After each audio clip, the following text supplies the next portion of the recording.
अथ पत्काशिनो यान्ति, और दूसरे लोग भी उसी स्थान पे पहुंचते हैं, उसी स्वर्ग स्थान पर पहुंचते हैं, लेकिन पत्काशिनः, पैर घसीटते हुए, पैदल चलते हुए पहुंचते हैं। ये अचीकमत भाषिणः, जो अचीकमत बोलते हैं। दो प्रकार का प्रयोग है ना यहाँ पे, अचकमत और अचीकमत। तो जो अचकमत विशेष लक्षण से अन्वित शब्द का प्रयोग कर रहे हैं, उसको भाई एक विशेष पुरुषार्थ है ना उसको याद रखने में। फिर एक तो आप कृतवान कृतवान वगैरह आदि ही बोलते रहें, और एक आप याद करके लुंग लकार का प्रयोग करें, अकार शीत अकाष्टम आदि, तो थोड़ा विशेष पुरुषार्थ है ना उसमें। तो ऐसे ही कह रहे हैं कि साधु शब्दों में भी दो प्रकार के शब्द हैं, एक सामान्य लक्षणान्वित और एक विशेष लक्षणान्वित। तो जो सामान्य लक्षणान्वित हैं उनकी अपेक्षा विशेष लक्षणान्वित का प्रयोग करते हैं, तो उसमें धर्म विशेष की प्राप्ति होती है। जैसे श्लोक में स्पष्ट किया ना कि ये दोनों ही जो साधु शब्द का प्रयोग करें, अचकमत अचीकमत दोनों ही साधु शब्द हैं, लेकिन अचीकमत सामान्य लक्षण से प्राप्त होने वाला बनने वाला साधु शब्द है, और अचकमत विशेष लक्षण से बन रहा है। तो जो अचकमत का प्रयोग करेगा वो भी ना कष्ट सुख को प्राप्त होगा, लेकिन वो बड़े सुविधा युक्त ढंग से जाएगा, वहां पर रथ से जाएगा। और जो अचीकमत का प्रयोग करेगा वो पैदल पैदल जाएगा। ठीक है, अभी आपको क्या समझ में आ रहा है? इसका अभिप्राय यही है जो इन्होंने कहा पहले कि विशेष लक्षणान्वितस्य प्रयोगे फल विशेषः स्मर्यते। ठीक है, विशेष पुरुषार्थ का विशेष फल होता ही है, इसमें कोई दुविधा की बात ही नहीं है। अयम अर्थः, इस श्लोक के अभिप्राय को स्पष्ट कर रहे हैं। कमेहि आयादयार्धातुके वा इति निंग अभाव पक्षे लुंगी कमेरुपसंख्यानमिति चंगो विशेष लक्षणम निंग भाव पक्षे तु निश्रिदुरुसुभ्य इति सामान्य लक्षणम। कह रहे हैं कि एक कमेर निंग सूत्र पढ़ा है ना वहां पर, तो कमेर निंग कम धातु से निंग का विधान किया है वैसे तो सामान्य रूप से, तो नित्य निंग होना चाहिए, लेकिन फिर आगे एक सूत्र बना दिया आयादय आर्धातुके वा। आर्धातुक विषय में जहां आगे कोई अन्य आर्धातुक प्रत्यय विवक्षित हो इन धातुओं से, तो वहां पे ये आयादी प्रत्यय विकल्प से होते हैं। तो आगे हम जो है वो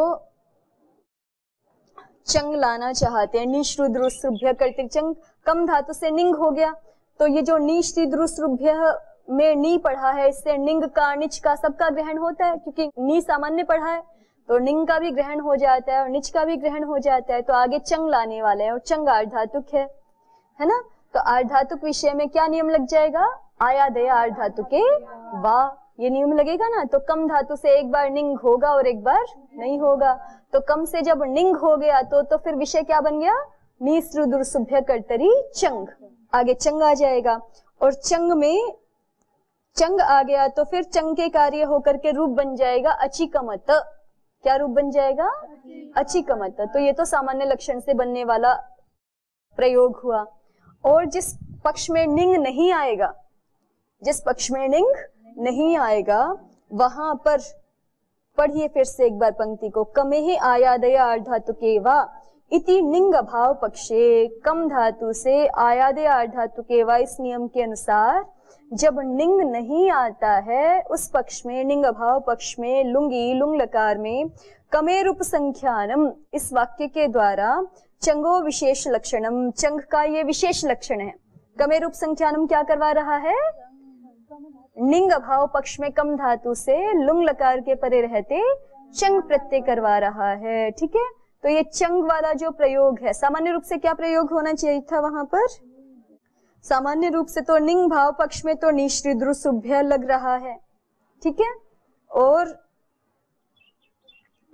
जिस पक्ष में निंग नहीं होता है उस पक्ष में कमेरूप संख्यानम वाक्य प्रयोग हो रहा है। तो रूप कार्य दोनों के अलग अलग हो गए हैं। तो कार्य अलग अलग हो जाने से ये जो कमेरूप संख्यानम है, इस यहाँ पर चूंकि निंग नहीं है ना बीच में, इसलिए कार्य थोड़े से अलग हो जाते हैं और रूप अचकमत बन जाता है। अब ये कमे उपसंख्यानम को ही विशेष लक्षण कह रहे हैं, क्योंकि केवल कम धातु के लिए विधान है ना। निश्रुद्रुस्रुम में तो सारे निजंत निगंत आदि सब आएंगे। ठीक है। और कमेर उपसंख्यानम से जो शब्द प्रयोग बनेगा वो विशेष लक्षण से बनने वाला शब्द है। तो विशेष लक्षण वाले शब्द को यदि हम स्मरण रखते हैं और उसका प्रयोग करते हैं तो उसका फल विशेष रहेगा। ठीक है। तो निंग अभाव पक्षे लुंगी कमेर उपसंख्यानमिति चंगो विशेष लक्षणम, ये चंग का विशेष लक्षण हो गया। और निंग भाव पक्षे तु निद्रिसृभ्यः इति सामान्य लक्षणम, और जिस पक्ष में निंग प्रत्यय आया है तो वहां तो चंग निश्चिद्रुसृभ्य सूत्र से ही हो जाएगा, सामान्य लक्षण सूत्र से ही हो जाएगा। तो सामान्य लक्षण से हो जाएगा तो उसका फल सामान्य है। तत्र ये विशेष लक्षणस्य स्मरन्तः अचकमत इति प्रयुञ्जते। तो फिर उस विषय में ये विशेष लक्षणस्य स्मरन्तः, जो अध्येता, ठीक है, जो अध्येता विशेष लक्षण वाले शब्द को याद रखते हुए अचकमत इति प्रयुञ्जते, अचकमत ऐसे विशेष शब्दों का प्रयोग करते हैं। ते सुयुक्तैर वड़वा रथैहि इष्टम सुखम नाकम स्वर्गम यान्ति, वे अच्छी प्रकार से जुते हुए वड़वा रथों के द्वारा, वड़वा घोड़ी को कहते हैं ना, उन रथों के द्वारा इष्ट सुख को नाकम स्वर्गम यान्ति, अच्छे यान में बैठ करके, अच्छे रथों में बैठ करके इष्ट सुख को, नाक को, स्वर्ग को प्राप्त होते हैं। ये तो सामान्य लक्षण वशेन अचिकमत इति भाषन्ते, और जो सामान्य लक्षण से सिद्ध होने वाले शब्द अचिकमत को ही प्रयोग करते हैं। ते पादौ कर्षन्तः स्वर्गम यान्ति, वो भी स्वर्ग तो पहुंचते हैं लेकिन पादौ कर्षन्तः। ठीक है। चंग विधौ भाष्यकारेण पठितोयम श्लोकः, चंग विधि में भाष्यकार ने भी ये श्लोक पढ़ा है। तदेवं साधून प्रयुञ्जानस्य अभ्युदयो भवति इति नियमार्थः। तो इसलिए शास्त्र क्या कर रहा है, शास्त्र का अभिप्राय क्या है, शास्त्र साधु शब्दों को प्रज्ञापित करते हुए क्या बता रहा है, ये भी साथ में बता रहा है कि साधून प्रयुञ्जानस्य अभ्युदयो भवति, साधु शब्दों को प्रयोग करते हुए व्यक्ति का अभ्युदय होता है। इस नियम के लिए असाधु शब्दों से अलग करके साधु शब्दों को बताया जा रहा है। अपर आह, दूसरे कोई आचार्य कहते हैं गम्य अगम्य वद भक्षा भक्ष्य वच्चायम नियमः, गम्य अगम्य के समान अथवा भक्ष्या भक्ष्य के समान ये नियम समझना चाहिए। ठीक है। ये भी सारा भाष्य का ही विषय है। तो गम्य अगम्य क्या है, भक्ष्या भक्ष्य क्या है, उसको बताते। तद यथा रागात् स्त्रीषु प्रसंजंतम प्रति उच्यते इयम अगम्या इति। ये गृहस्थ व्यक्ति के लिए धर्म का नियम करते हैं शास्त्र कि रागात् स्त्रीषु प्रसंजंतम प्रति उच्यते, राग से जो स्त्री में प्रवृत्त हो रहा है उस व्यक्ति के लिए नियम किया जाता है कि आपके द्वारा जो पाणी गृहीता है, आपके द्वारा जो विवाहिता है, वो स्त्री तो आपके साथ आपके लिए गम्य है, उससे आप संबंध रख सकते हैं, लेकिन इयम अगम्या, उसके अतिरिक्त जो कोई भी है वो आपके लिए अगम्य है, उसका सामीप्य आप नहीं कर सकते, करेंगे तो अधर्म हो जाएगा। तो ये गम्य अगम्य की व्यवस्था शास्त्र देता है। इसी प्रकार से शक्यते च याम कामचिदपि गच्छतो राग विगमः कर्तुम, कह रहे हैं कि वो व्यक्ति यद्यपि केवल अपनी स्वाभाविक प्रवृत्ति से चले तो याम कामचिदपि गच्छतः राग विगमः कर्तुम शक्यते, जिस किसी भी स्त्री से वो अपने राग का विगम करने के लिए, राग को शांत करने के लिए संबंध कर सकता है। लेकिन तत्र नियमः, शास्त्र नियम करता है उसमें, इयमेव गम्या, यही स्त्री गम्य है, यही स्त्री नैकट्य के योग्य है। इयम अगम्या, इयमेव गम्या अन्याम गच्छन् प्रत्यवेयात्, अगर अन्य के साथ संबंध रखेगा तो क्या होगा, प्रत्यवेयात्, फिर दोषी हो जाएगा, फिर प्रायश्चित का अधिकारी हो जाएगा, प्रत्यवाय भाग होगा। उसी प्रकार से भोजन के विषय में समझना चाहिए, हमारे जितने भी व्यवहार हैं उसमें शास्त्र अगर कुछ कह रहा है तो वो समझना चाहिए धर्म नियम के लिए है, हमारी स्वाभाविक की जो प्रवृत्तियां हैं वो भी अधर्म युक्त ना हो जाएं, वो भी धर्म युक्त ही रहें, इस प्रकार से शास्त्र नियम करता है। तथा उदाहरण के लिए ही दे रहे हैं ये सारे इन उदाहरणों को देते हुए हमें शब्द विषय पर ही पहुंचाएंगे फिर से। तथा क्षुधा मांस भक्षणे प्रवृत्ति ही। क्षुधा, क्षुधा ये तृतीया का शब्द है यहाँ पे, क्षुद्ध, ठीक है। दोनों प्रकार के शब्द होते हैं, क्षुद्ध भी होता है और क्षुधा भी होता है। आकारांत भी साधु शब्द माना गया है, लेकिन ये तृतीयांत है। तो क्षुधा के कारण से, बुभुक्षा के कारण से मांस भक्षणे प्रवृत्ति, मांस भक्षण में किसी व्यक्ति की प्रवृत्ति होती है। स्वाभाविक एक क्षुधा है, वो किसी से भी निवृत्त की जा सकती है, मांस को खा करके, फल कंद को खा करके भी निवृत्त की जा सकती है बुभुक्षा। तो कह रहे तथा क्षुधा मांस भक्षणे प्रवृत्ति, उसी प्रकार से देखिए कि बुभुक्षा के कारण से किसी व्यक्ति की मांस भक्षण में प्रवृत्ति हुई। शक्यम च यत् किंचिन मांसम भक्षयता क्षुद्ध उपहंतुम। अब कह रहे हैं कि वो व्यक्ति तो जो मांस भक्षण में ही प्रवृत्त हो रहा है, वो जिस किसी भी प्राणी के मांस को खा करके अपनी भूख को शांत कर सकता है ना, वो सबको मारने में प्रवृत्त हो रहा है। तो तत्र नियमः, तो वहां शास्त्र ने नियम किया, पंच पंच नखा भक्ष्या इति, कि आप केवल, आपको, अब इसका उल्टा अभिप्राय लेते हैं लोग अधिकतर, है ना, इसका ठीक अभिप्राय नहीं लेते। ऐसा सुनते ही कि शास्त्र कह रहा है पंच पंच नखा भक्ष्या, तो ऐसा समझते हैं कि शास्त्र तो मांस भक्षण का विधान कर रहा है कि आप ये 5 नख वाले प्राणी खा सकते हो। कौन कौन? पंचैव गोधादयो भक्ष्याः, 5 जो गोधादि प्राणी हैं उन्हीं को आप, उन्हीं का भक्षण कर सकते हैं। अन्यत्र प्रत्यवायः इति, अन्यत्र अन्य प्राणियों के संदर्भ में प्रत्यवाय होगा, ठीक है। पर ये परिभाषा वाक्य हैं, इनका अभिप्राय बहुत भिन्न है। इनका अभिप्राय जो है वो प्रवृत्ति के संकोच में है, अप्रवृत्त को प्रवृत्त कराने में नहीं है। जो व्यक्ति मांस खाता ही नहीं है उसको भी कह रहे हैं कि आप भी 5 प्रकार का ये मांस खा सकते हो, ऐसा नहीं कह रहे हैं। जो ऑलरेडी पहले से ही खाने में प्रवृत्त है, सब प्रकार का कर रहा है, जो सब प्रकार से मांस भक्षण में प्रवृत्त है, उसको कह रहे हैं। जैसे मान लो कि कोई जो है वो दिन रात शराब के नशे में धुत रहता हो, उसको इतनी ज्यादा बुरी आदत पड़ी है कि वो पीता ही रहता है, पीता ही रहता है। अब वो वैद्य के पास जाता है या डॉक्टर के पास जाता है और वहां पे अपनी समस्या बताता है कि मैं तो रह ही नहीं सकता इसके बिना। ऐसे ही होता है ना। तो फिर डॉक्टर क्या कहता है कि पूरी बोतल नहीं पीनी।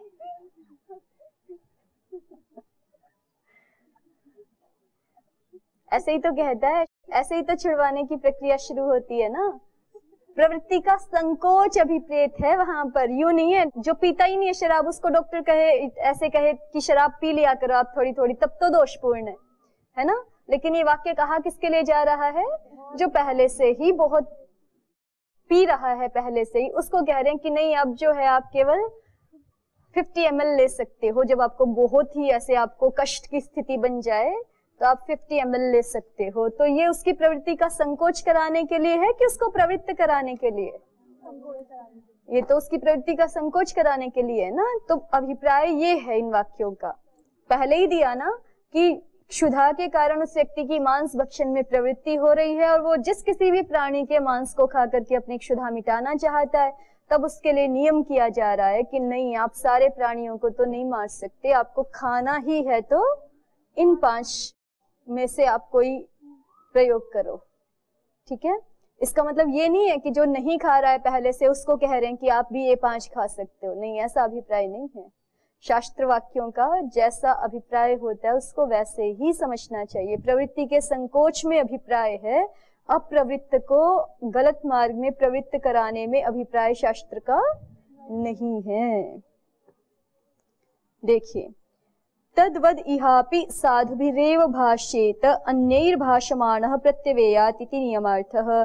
उसी प्रकार से व्याकरण शास्त्र साधु शब्दों का प्रज्ञापन कर रहा है। किस लिए बता रहा है साधु शब्दों को? कह रहे हैं नियम के लिए बता रहा है।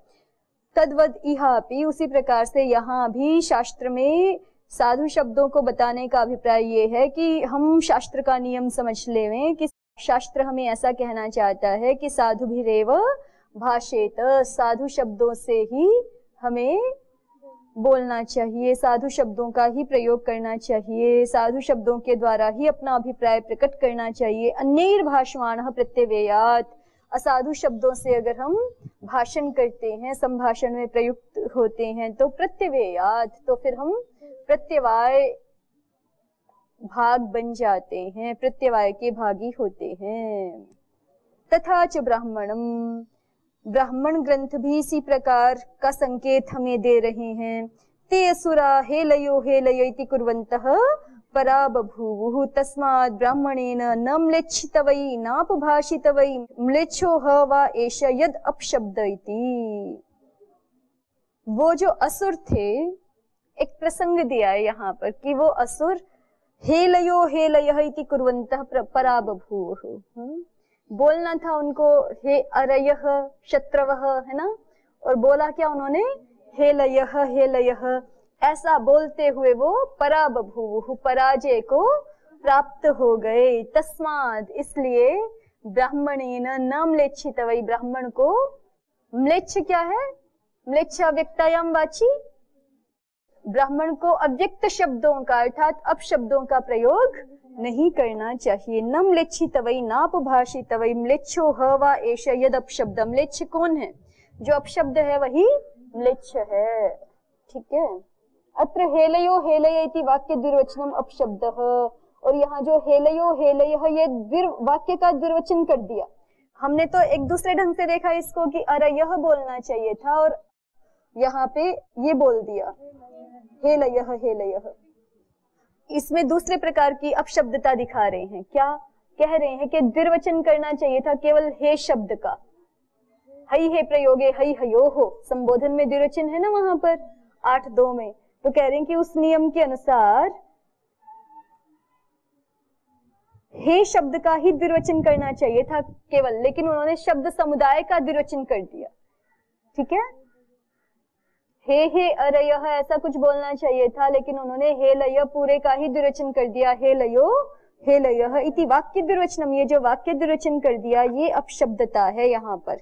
हई हे प्रयोगे हई हयोः इति प्राप्तस्य प्लुतस्य अकरणम इत्यन्ये, दूसरे आचार्य अन्य प्रकार का अपशब्दत्व दिखा रहे हैं यहाँ पर कि यहाँ पे देखिए हई हे प्रयोगे हई हयोः, इस सूत्र के द्वारा प्राप्त जो प्लुत था वो प्लुत नहीं किया, ठीक है, प्लुत विधान नहीं किया। एक तो द्विवचन प्राप्त है उधर आपके सर्वस्य द्वे प्रकरण में पद का द्विवचन होता है ना, नित्यता को कहना अभिष्ट हो या विप्सा को कहना अभिष्ट हो, तभी भी पद का द्विवचन चल रहा है वहां प्रकरण, पद का द्विवचन होता है ना।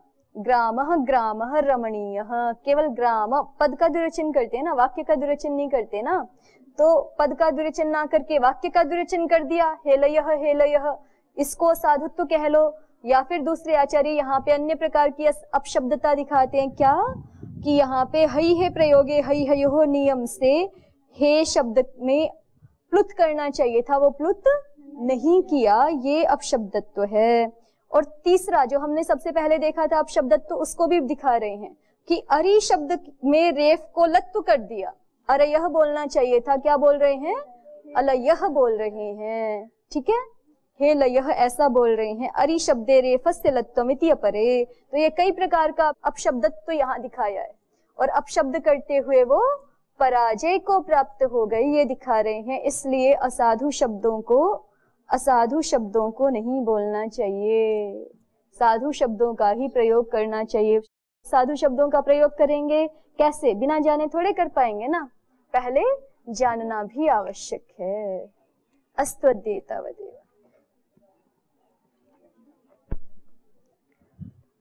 ओम शांति शांति शांति। ओम श्री परमात्मने नमः। ओम श्री गुरुभ्यो नमः। ओम सर्वेभ्यो नमः। ओम।